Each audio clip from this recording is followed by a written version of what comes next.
Начнем, пожалуй. Климкин, во-первых, я тебя терпеть не могу. Я тебя считаю, Климкин, негодяем. Я раньше над тобой только подсмеивался, но до тех самых пор, как ты, Климкин, просто как мелочная, склочная баба, взяла и отправила куда надо запросик, и моего человека остановили на границе и не пустили в Украину, теперь не пускают 5 лет. Ты только себе хуже сделал, Климкин. Себе и нашей с тобой Украине. Но я за Украину всем сердцем своим переживаю. А у тебя сердца нет, ты бессердечное полено. Климкин, я терпеть тебя не могу. Но, сейчас поймешь но. У тебя появилась одна тайна. Она появилась сегодня. С тех самых пор, как украинские СМИ начали сообщать, что ты, Климкин, рассказал в Штатах о том, что на Донбассе присутствует более 100 российских танков. Украинская правда. Климкин рассказал в Конгрессе США, сколько российских танков. Более 100 российских танков, 800 БТР, 1000 артиллерийских систем, 200 систем залпового огня. Об этом же сообщил Укринформ. Более 100 танков. Об этом же сообщил вот в час пик более 100 танков. Об этом же сообщил Гордон, это журналист. Более 100 танков. Все об этом сообщили. Смотри-ка, Климкин, Хвиля сообщила. Более 100 танков российских. Деловая столица. 100 российских танков. Ну, более 100, может быть 102, 103. Корреспондент об этом сообщил. Более 100 танков. Смотри-ка, Климкин, тебя процитировали все. Газета «Сегодня». Сотни танков. Ну, сотни это значит более 100. Новое время. Более 100 танков. Все. Эспрессо. Гамнапрессо сообщила об этом. Короче, начиная от мала до велика. Донбасс УА. Более 100 танков. И я подумал, а как же быть тогда с тем, что говорил ранее президент Петр Алексеевич Порошенко? Ведь Петр Алексеевич Порошенко говорил про 700 танков. 700, не 100. Находится более 700 российских танков на оккупированном Донбассе. Петр Алексеевич сказал. Будем спорить, что ли, с ним? Понять его двояко нельзя. Больше 700 танков. Ну, потом там скажут 703, но как звучит, да, больше 700 танков.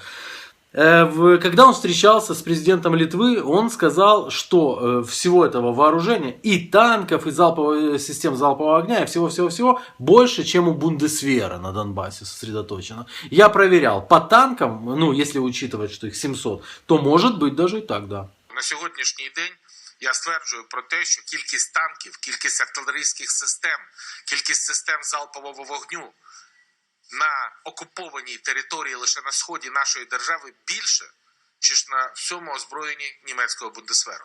Неприятная история получается, очень неприятная. Получается, что куда-то делись 600 танков. Если Россия убрала оттуда 600 танков, то тут уже надо говорить, что Минские соглашения соблюдаются, аж гай шумит.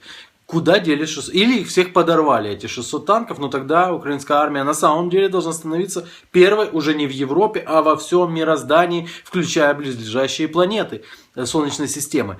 Что-то не так здесь. Российская Федерация незаконно притащила на территорию суверенного государства.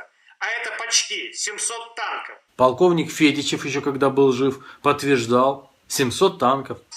Абсолютно точно відомо, що з того боку зараз знаходиться 702 танки трьох модифікацій. Це сучасні, це не на складі танки, а це танки готові до бою.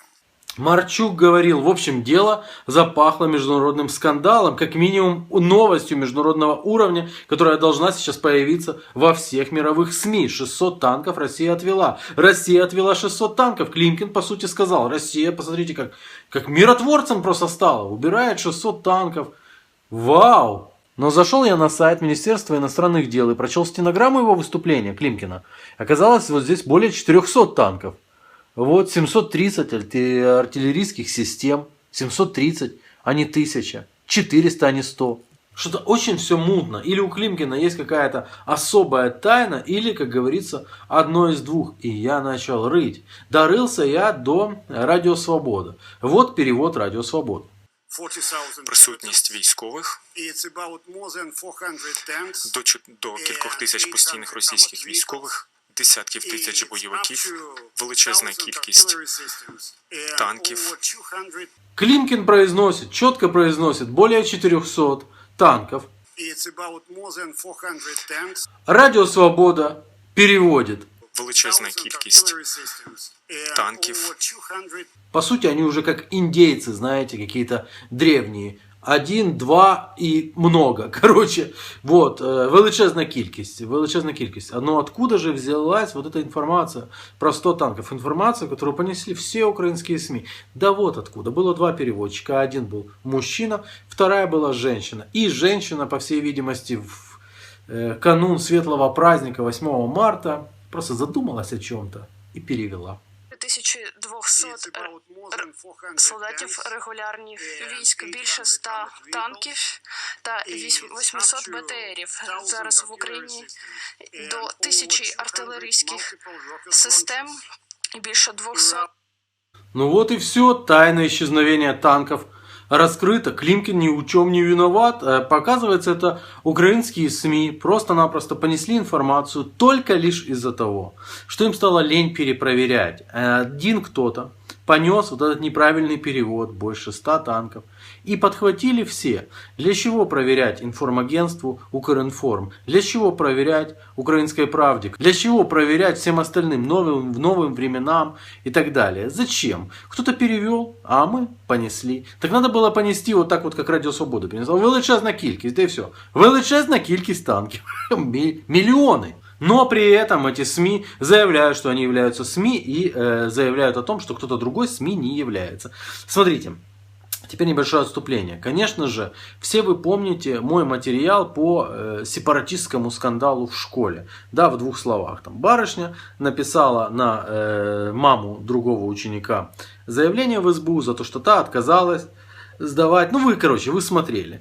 И вдруг проснулся некий 24 канал. 24 канал, знаете, канал-анал, можно сказать, потому что все фейки, которые вы хотите увидеть, или весь бред, который вы хотите собрать, вы можете там посмотреть. Тем не менее, на него выделяются средства, это считается средством массовой информации. Вот они проснулись, и они внезапно заявили, что вот сепаратистским этим там делом заинтересовался прокремлевский шарик. Это опять обо мне, если что. Если вы помните, я, не раздавая никаких оценок, предоставил возможность высказаться той барышне, которая написала заявление в СБУ, той барышне, на которую написали заявление в СБУ, директору этой школы, не давая своих оценок. Прямая речь. Даю возможность высказаться. Тем и отличаюсь. Я вот от этих вот гибонов. Они постоянно что-то лгут. Вот Гордон, да, если кто не обратил внимания или там не бывал на моих социальных страничках, он вдруг заявил, что меня раскручивали. Мой канал YouTube, получается, вообще раскручивали специалисты телеканала «Звезда». У меня, конечно, возникает вопрос, почему телеканал «Звезда» тогда сам себя не раскрутил, имея таких специалистов. Более того, мощный журналист Гордон, который обиделся на то, что у меня вышло материал, посвященный ему, заявил, что у него есть досье. Досье на меня, которое ему передали украинские спецслужбы. Он уже 2 дня это досье пишет, пока что не опубликовал. Украинские спецслужбы, знаете, как себя ведут? Они думают, вот там вот шари в Европе. Давай-ка, что нам делать с досье на него? Давай Гордону отдадим.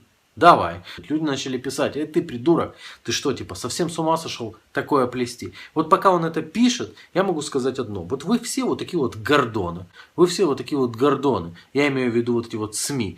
Вы козявочки настоящие, и при этом вы называете себя журналистами, а я не называю себя журналистом, но тем не менее я четко иду по журналистским стандартам, четко стараюсь идти по журналистским стандартам, и если это мое мнение, то я говорю, это мое мнение. Мне все равно, Климкин это, которого я терпеть не могу, или там Петя Петров, которого я терпеть могу. Мне все равно. Мне интересно только истина, и мне интересны стандарты. А вы, постоянно вбрасывая что-то, постоянно что-то шипя, как последние базарные тупые бабы, пытаясь плюнуть мне в спину, показываете, подчеркиваете, что вы никто. Еще раз с праздником вас, журналистские каструбельки. Я хорошо отношусь к Антону Геращенко, считаю его очень умным человеком. Редкостно умным среди нашего политикума.